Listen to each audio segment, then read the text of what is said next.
Assalamu alaikum mutane na, kamar yadda kuka sani dai ni ne naku Real Maya.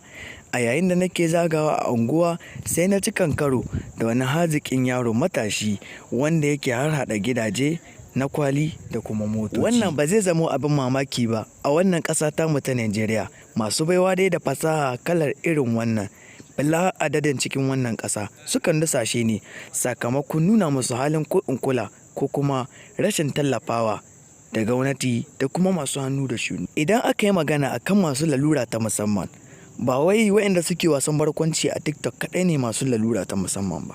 Shi ma wannan da kuke gani mai lalura ta musamman ne, kamar yadda kuka gan shi a zaune haka yake, gurgu ne. Amma hakan bai hana shi ya nema ma kansa mafita ba.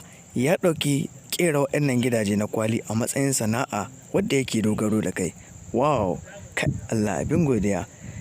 Kowane mutum aka ce da tashi fasaha, shi dai wannan yaron wannan sana'ar ta ƙera gidajen kwali ita ce babbar baiwa da fasaha wadda Allah ya hore mai.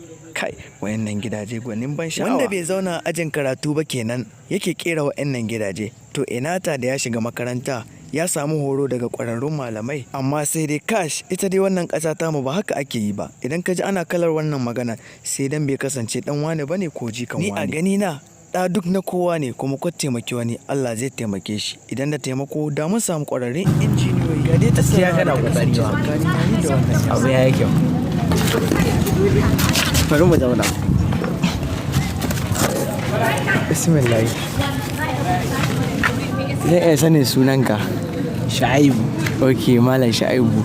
Matakin karatu fa? Secondary school. Ok, ka kammala secondary school. Ina kai karatu? Zamfara. Ok, a Zamfara state.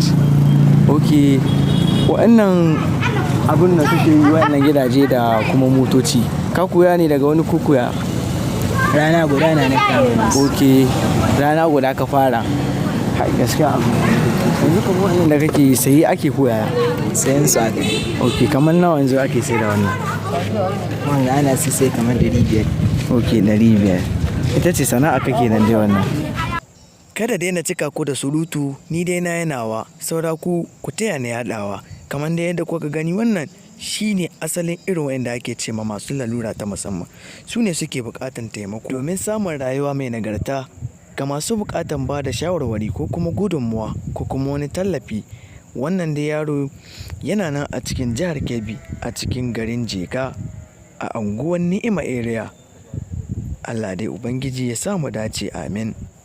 Ni dai na yana wa saura ku, Allah ka sa wannan yaro ya zama mana babban injiniya wanda za mu riƙa alfahari da shi a cikin garinmu, amin.